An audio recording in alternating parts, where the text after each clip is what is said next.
뽀라를 놓치지 않도록 구독과 좋아요를 부탁드립니다.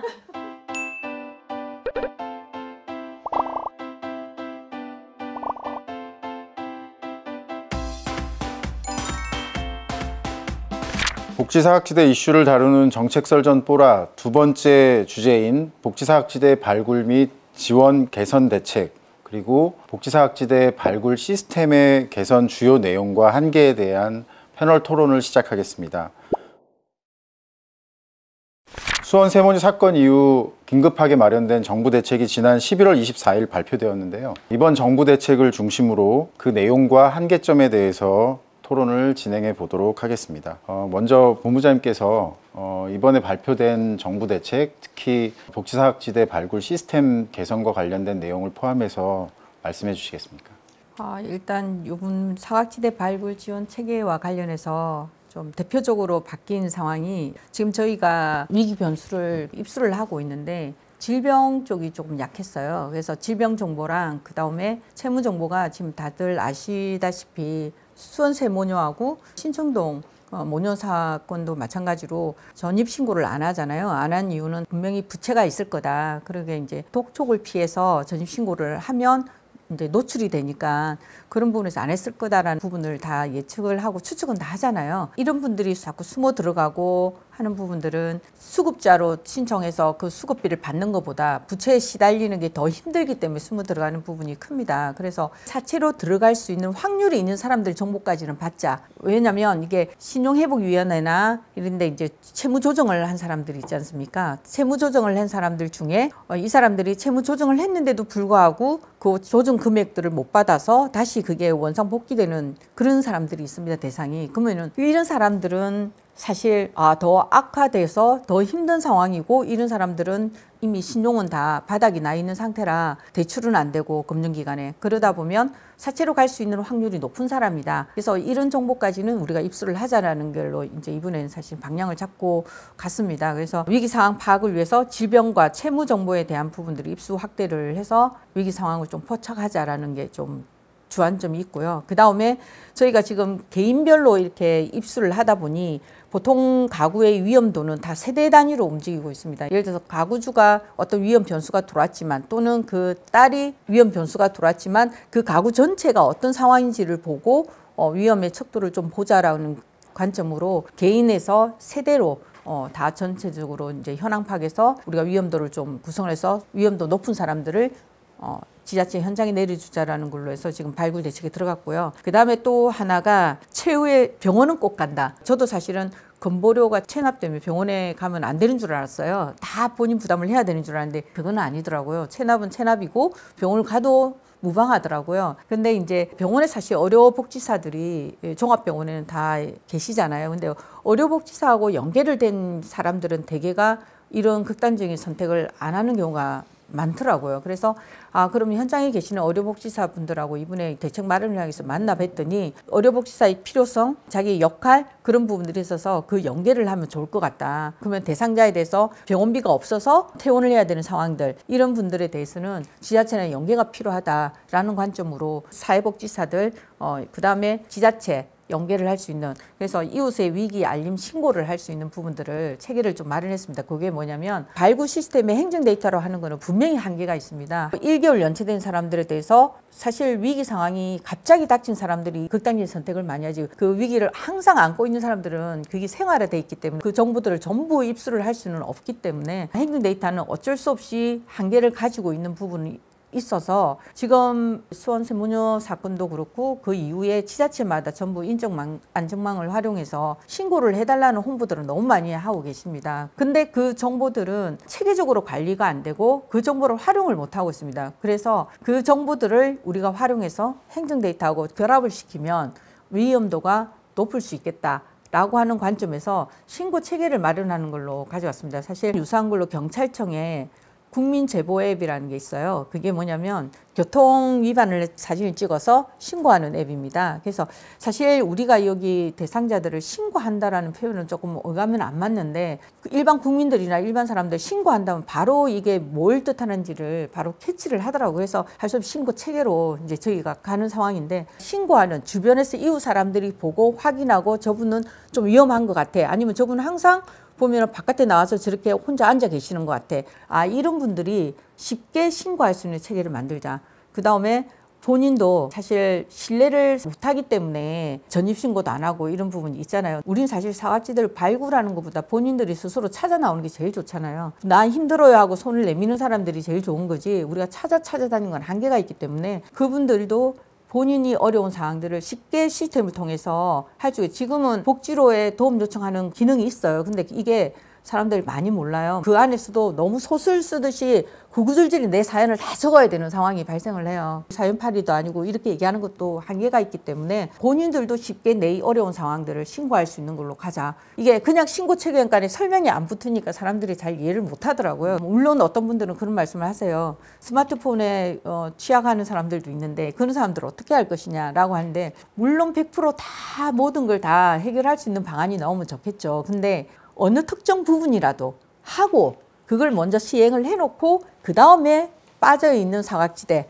그 속에서 빠져있는 사각지대에 또 대책을 마련해야 되는데 처음부터 모든 걸 다 감안한 대책을 마련한다는 거는 시작도 하기 전에 이래서 안 되고 저래서 안 되고 이런 상황들이 발생할 것 같아요. 그래서 이번에는 신고 체계에 대한 부분들이 이번 대책에 그래서 포함됐습니다. 그 다음에 지금 제일 중요한 부분이 이거는 이제 법이 좀 통과돼야 되는 부분이 있습니다. 아시겠지만 전입신고를 안 했다라는 부분도 있지만 연락처를 몰라요라는 게 큽니다. 이제 지자체 공무원들이 제일 힘들어하고 애로사항이 그겁니다. 연락을 하면 연락이 닿지를 않고 있고 그렇다고 이 연락처 전화번호가 바뀌었다든지 이 현행화가 안 되다 보니까 이 연락처에 대한 부분들 때문에 제일 애로사항을 많이 토론을 합니다. 그래서 이번에 연락처를 현행화하는 방안을 넣었는데 이거는 개인정보다 보니까 연락처를 현행화를 하려면 제일 우리가 일반적으로 알 수 있는 데가 통신사잖아요. LG나 이렇게 3사 그 통신사 근데 이 또 통신사들도 굉장히 많아요. 우리가 생각하는 이상의 알뜰폰부터 시작해서 통신사의 민간 정보를 개인정보에 연계를 받아와야 되는 상황이라 그거는 이제 법이 개정이 돼야 되고 그 법 개정까지도 같이 절차를 진행하고 있는 상황입니다. 예, 일단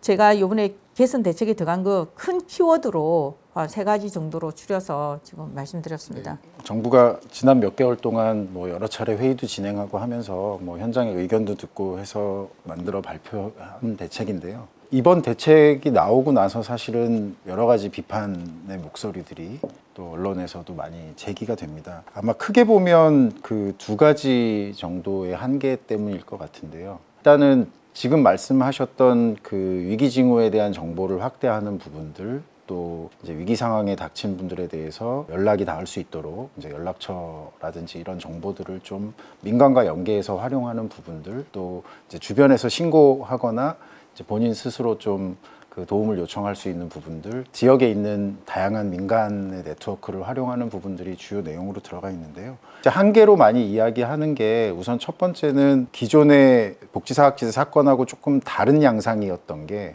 수원 세모녀, 신촌 모녀 사건 2가지가 사실은 부채에 대한 상환 부담으로부터 숨어 들어가는 이제 이런 양상들이 새롭게 나타났고요. 이제 그러다 보니까 수원 세모녀 같은 경우에는 실제 주민등록상 주소지와 실제 거주지가 달랐기 때문에 이 복지사각지대 발굴 시스템에서 위기 정보가 일부 포착이 됐지만 방문했을 때는 더 이상 찾아가기 어려운 이제 그런 상황들이 있었습니다. 이제 한편에서 생각해 보면 이번 대책만큼은 어떻게 보면 그냥 복지부 중심으로 사후적인 성격이 강한 대책들도 나오는 것들이 필요하긴 했지만 사전적으로 뭐 기존의 취약계층이 아니라 하더라도 갑작스럽게 큰 뭐 사건이 생겨서 부채가 갑자기 발생된다든지 이런 상황이 발생이 됐을 때 오히려 극단적인 상황에 내몰리기 이전에 좀 그 부채 문제를 어떻게 해결해야 할 수 있을지에 대한 상담이라든지 지원이라든지 이런 것들을 복지부 이외의 다른 영역에서 사전에 예방할 수 있는 대책이 필요하지 않았냐라는 게 한 가지가 있고요.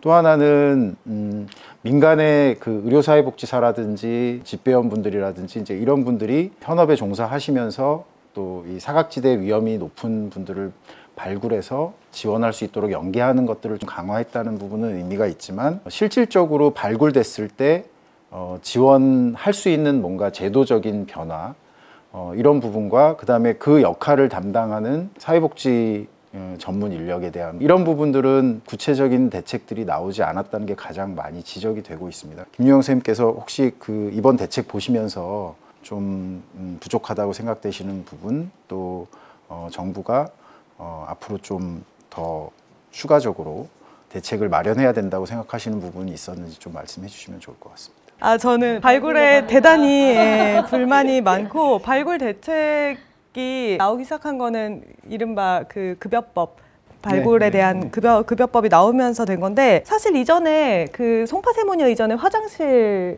3남매 사건이 있었잖아요. 그때부터 일관되게 계속 후속 대책으로 나왔던 건 일제조사였어요. 그러다가 이제 2014년도에 법 도입되고 그리고 나서는 발굴 대책으로 바뀐 거거든요. 저는 이게 어딘가에 사람들이 숨어 있고 아주 비능동적이다라는 암시를 주는 착시를 주는 방식이었다고 생각해요. 복지사각지대라고 흔하게 이름 붙었었던 송파세모녀도 마찬가지고요. 아니면 방배동 같은 경우도 그렇고 예전에 뭐 인천에 그 일가족 사건이라든지 이런 것들 모두 다 복지제도를 신청한 적이 있거나 일부는 이용하기도 했습니다. 근데 그게 충분하지 않았거나 쉽게 거절을 당했었던 거죠. 그래서 발굴한다라고 할 때 두 가지 착각이 생긴다고 생각이 드는데요. 하나는 이 사람들 신청하지 않았다라는 착각을 불러일으키고 그리고 또 하나는 신청했으면 받을 수 있었다라는 착각을 불러일으킨다는 거죠. 근데 저는 두 개 다 많은 경우에 사실이 아니라고 생각해요. 신청을 했고 신청을 해도 아무것도 받지 못했거나 신청을 했지만 거절을 당했다. 그러면 그 단계에서 무엇이 이루어져야 하는가에 대해서 이야기를 해야 되는데 발굴에 대해서만 이야기를 하다 보면 마치 가난한 사람들이 비능동적이거나 스스로의 상황을 개선하는 데 관심이 없는 사람들인 것처럼 보여지거나 아니면 그 사람들을 찾기만 하면 문제가 해결될 것처럼 얘기가 된다는 거죠. 그래서 실제 해야 되는 제도 개선은 후순위로 밀리게 되고 개발을 더욱더 어떻게 하면 발전시킬 것인가에 논의가 쏠리게 되는데 저는 여기서부터 발생하는 문제가 적지 않다고 생각해요. 일단 기본적으로 정보를 이렇게 모으는 방식도요. 사각지대 개선을 위해서는 이게 필요하다라고 얘기하니까 지금 묵인하고 다 가는 거거든요. 근데 2017년도에도 채무 등의 정보에 대해서 통합하는 법안이 원래 개정 법안이 발의가 됐었는데 우리가 개인정보 동의서 엄청 빽빽하게 적혀 있어도 어쨌든 다 보고서 서명을 해야지 받는 대단히 민감한 정보들이잖아요. 근데 이거를 다 그냥 열람할 수 있게 되는 거예요. 아까 두 달에 한 번씩 15만 명 내리신다고 했는데 이걸 하기 위해서 600만 명 정도를 추리고 600만 명을 추리기까지는 사실 더 많은 사람들의 정보를 열람하게 되겠죠. 그리고 그 정보들이 연결이 된단 말이에요. 근데 그렇게 될 때 한 바구니에 모여있는 정보는 무조건 유출의 위험이 생기게 되죠. 그래서 2019년에도 유엔에서도 이거에 대한 좀 경고를 담은 보고서를 발간하기도 했죠. 자동화된 복지제도가 새로운 빈곤층에 대한 프로파일링 가능성을 남겨주고 또 자동화된 뭔가 복지 디스토피아를 만들 수도 있다라는 경고를 하기도 했었는데 지금 현재 현장의 상황을 보면 발굴은 계속한다라고 얘기하는데 동주민센터에 찾아가는 사람들은 거절당하고 나오는 이 상황이 반복이 되고 있다는 거죠. 그럼 발굴이라는 건 도대체 무슨 목표를 가지고 있는 건가? 현장에서 저는 못 살겠습니다. 찾아간 사람들은 이래서 안 돼요, 저래서 안 돼요라는 얘기를 너무 쉽게 듣고 정부에서는 계속 발굴을 한다라고 얘기하는 거예요. 저는 이 둘 사이에 불균형에서 어쨌든 발굴이 강조되면 될수록 우리가 지금 놓치는 게 있지 않나라는 거에 대해서 얘기를 해봐야 된다고 생각하고 특히 발굴을 위한다라는 명목 때문에 모이고 있는 정보의 합이 가난한 사람들을 새로운 위기에 처하게 할 수 있다. 실제 미국 같은 경우에 계속 보고되는 것은 빈곤층을 타겟팅한 저질의 물건에 대한 홍보라든지 저질의 학위 과정에 대한 광고라든지 이런 타겟 광고가 계속 된다고 하잖아요. 저는 이런 것들의 위험도 절대 우리 사회에서도 예산일로 둘 상황은 아니라고 생각하고 이 정보 유출의 위험에 대해서 충분히 인지한다면 가난한 사람들의 정보 이렇게 함부로 모으는 것에 대해서도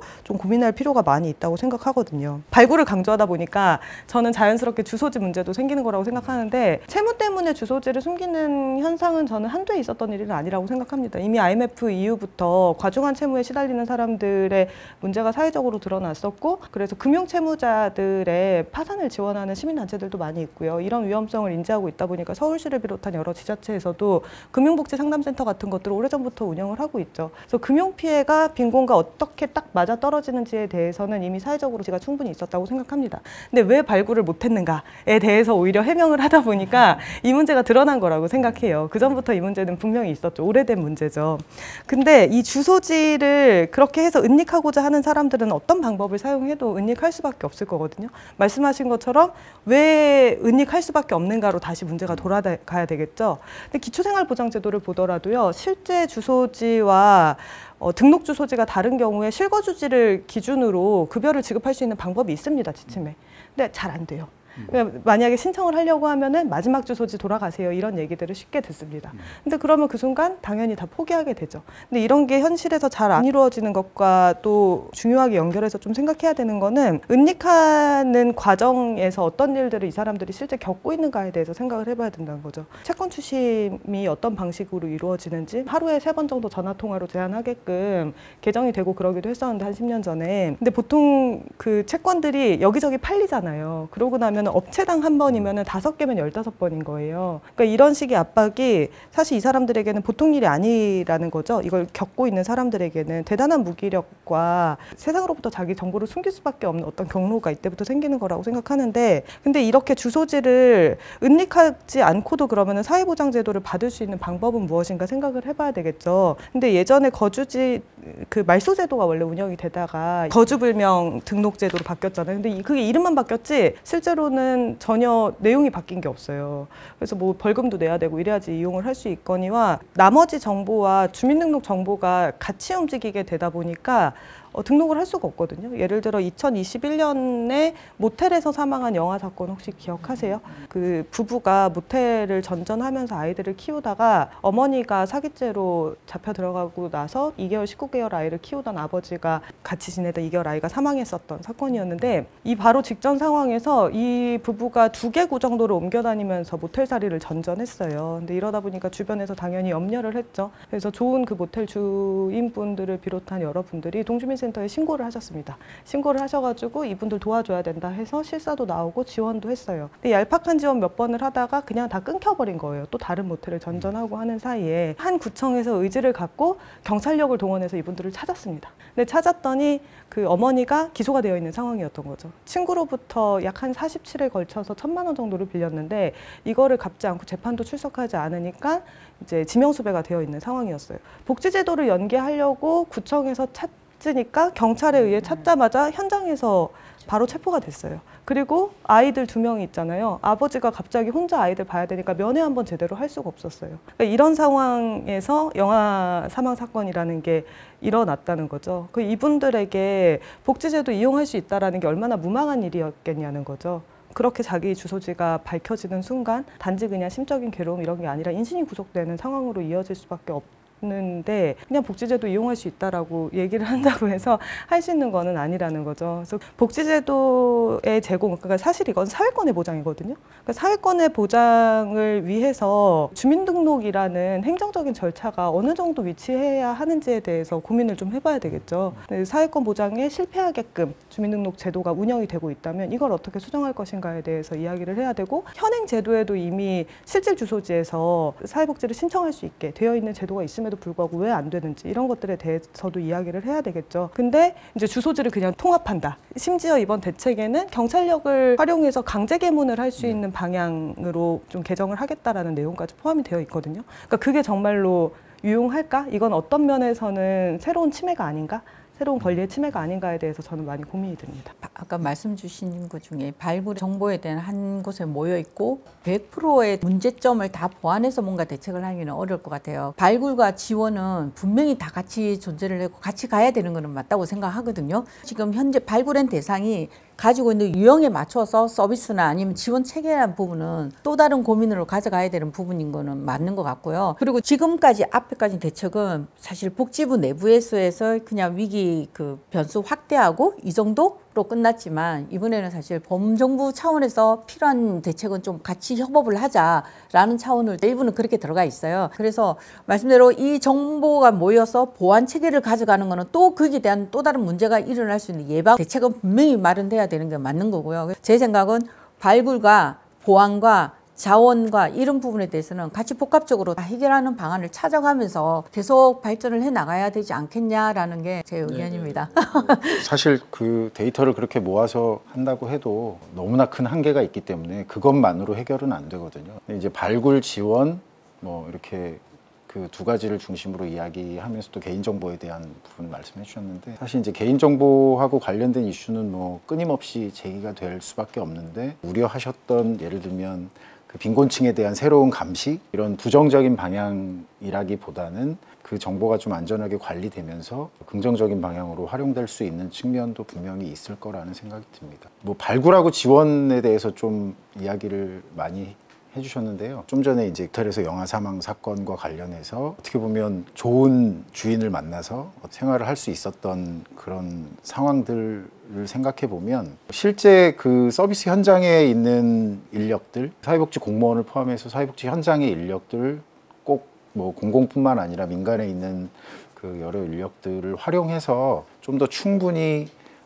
그분들을 지원할 수 있도록, 아니면 그 전 단계에서 예방할 수 있는 여러 가지 서비스나 상담 같은 것들을 할 수 있는 체계들이 돼 있으면, 정말 어려운 상황에 다다라서 뭐 발굴하고 지원하는 거 이전에 좀 그 확인하고 좀 더 먼저 지원할 수 있는 방법도 있지 않을까, 뭐 그런 생각도 해보거든요. 오늘 이제 이 촬영하기 전에 보니까 서울시에서 뭐 지역 밀착형 복지관 사업이라는 걸 해가지고 고독사 위험군 중에 상당히 많은 분들을 좀 예방할 수 있었다라는 그 내용의 기사를 봤었는데, 꼭 뭐 공공의 인력뿐만 아니라 민간에 특히 이제 전문적으로 어떤 상황을 파악하고 서비스 제공할 수 있는 부분들에 대한 그 인력들이 가장 핵심이 되지 않을까라고 생각이 됩니다.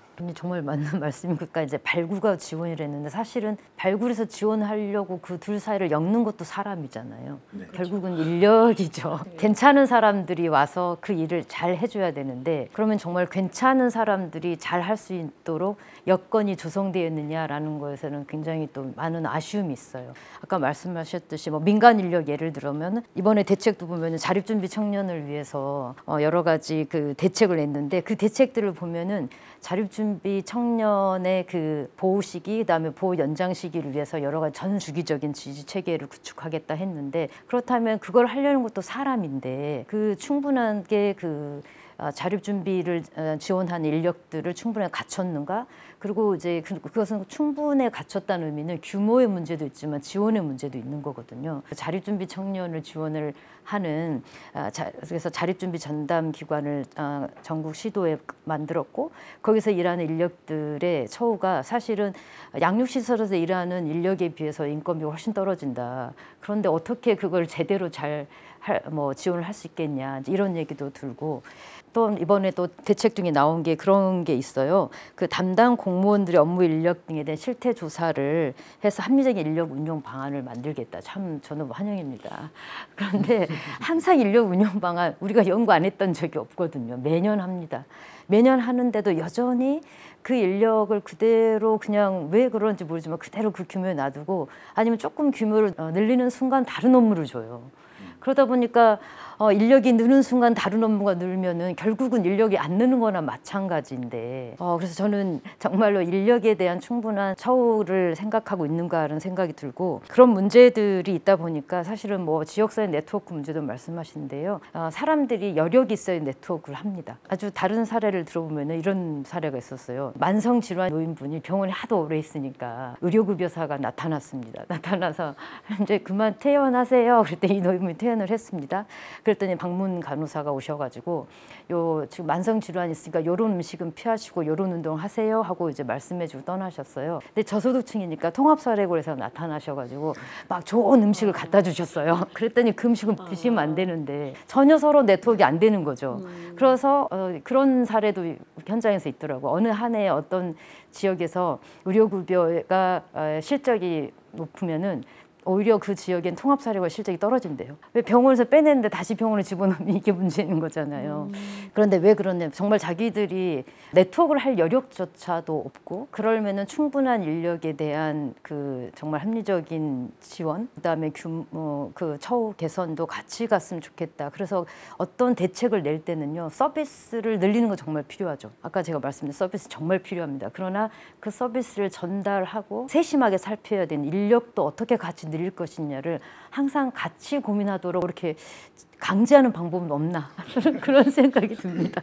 그 인력 문제가 사실은 가장 핵심적인 뭐 해결 방법일 거라는 생각이 드는데요. 일례로 사실 소득보장제도는 뭐 어떻게 보면 제도적으로만 충분히 지원받을 수 있는 수준으로 뭔가 개선이 되고, 앞서 말씀하셨던 중간에 행정 절차에서 불합리한 부분이라든지 해결할 수 있는 방법들을 찾으면 어찌 보면 사람이 담당해야 되는 부분이 상대적으로 적을 수 있는 것 같은데, 사실 이 복지사각지대 발굴 지원은 단순히 그냥 뭐 생계급여를 준다거나 이 정도로 끝나는 게 아니라 예방하고 발굴하고 지원하는 전 과정에서 사실 모든 것들이 다 사람들이 해야 되는, 그럼에도 불구하고 이번 대책에 공적인 영역에서의 어떤 인력에 대한 부분은 나중으로 미뤄두었고, 이제 거기에 여전히 이제 현업에 바쁘신 집배원분들이라든지 이제 이런 분들이 이제는 우편물만 배달하는 게 아니라 실제 사각지대 위험이 없는지에 대한 것들도 같이 확인을 하셔야 되는 이제 그런 상황들이 좀 되어가고 있는 게 이번 대책에서 좀 가장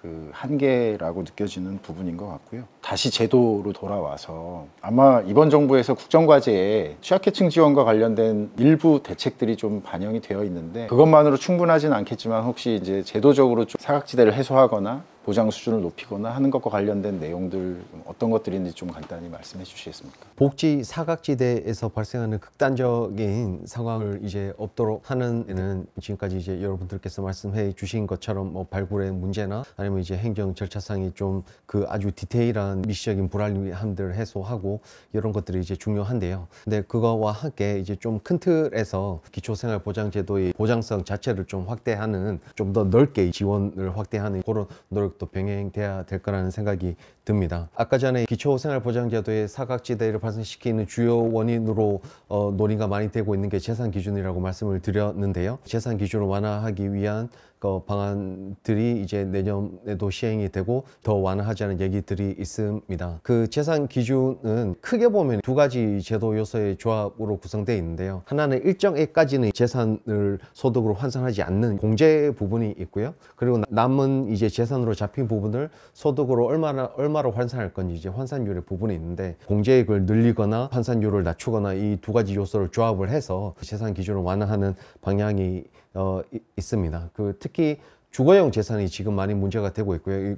다들 짐작하시겠지만 주거용 재산은 소득으로 환산하기가 어려우니까, 그리고 현재 거주하는 집을 뭐 처분하고 더 안 좋은 환경으로 가야지만 뭐 지원을 해준다거나 이런 것도 좀 가혹한 측면도 있기 때문에 이 주거용 재산 소득으로 가능하면 이제 잡지 않고 그 환산율도 좀 낮추는 방향으로 그런 방안이 논의가 되고 있고요. 그리고 좀 장기적인 과제로는 재산을 소득으로 환산을 아예 하지 말자, 이런 얘기가 되고 있습니다. 흔히 재산 컷오프제라고 얘기를 하는데요. 그러니까 지금은 소득에다가 재산을 소득 환산한 금액을 더한 하나의 소득 인정액이 기준선 이하면은 수급자로 선정될 수가 있는데, 재산 컷오프제로 바꾸자고 하는 얘기는 지금 제도가 너무 복잡하기 때문에 그 소득이 얼마 이하이고 그리고 재산도 얼마 이하이면 된다, 이렇게 제도를 단순화시키고, 그러면 생계급여는 기준선에서 미달하는 만큼을 주는 보충급여 방식이거든요. 재산을 소득으로 환산하지 않으면 그만큼 급여도 증가를 할 수가 있게 되고요. 근데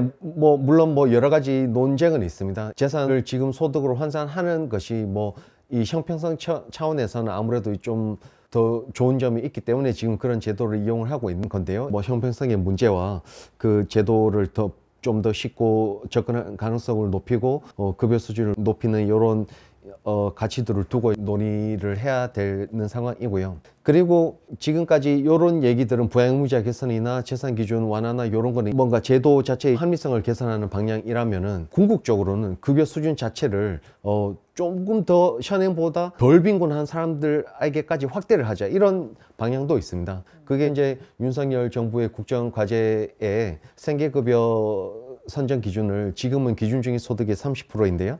그거를 35%로 늘리는 방안이 지금 계획이 제출되어 있습니다. 현재 그 기준 중위 소득의 30%가 2022년 기준으로 1인 가구라면은 월 58만 원인데요. 요거를 35%로 올리면 월 68만 원 정도가 2022년 기준으로 그렇게 늘어나게 됩니다. 사실 그 생계급여 선정 기준 자체를 올리는 거는 뭐가 맞다 이렇게 말하기 어렵고, 사실은 그 지금 기초생활보장제도는 상대 빈곤 방식이기 때문에 뭐 궁극적으로 이제 사회적 합의로 결정돼야 될 문제라는 생각이 들고요. 저는 지금 우리나라의 제도 발전 수준이나 여러 가지 빈곤 상황을 고려했을 때 기준적인 소득의 35%로 인상하는 거는 우리가 충분히 그 달성할 수 있지 않을까 그렇게 생각을 하고 있습니다. 여기서 한 가지 함께 고려해야 될 점이 있는데요. 예전에는 2000년에 국민기초생활보장제도가 처음 시행됐을 때 그때는 거의 빈곤층 지원제도가 국민기초생활보장제도 밖에 없던 시절이었는데요. 지금은 그런 시절은 아닙니다. 지금은 근로장려금도 있고 실업급여도 있고 국민취업지원제도도 있고 기초연금도 있고 국민연금도 많이 성숙을 했고요. 그렇기 때문에 어떻게 생각하면은 기준중위 소득의 35%로 기초보장제도의 급여 수준을 올리더라도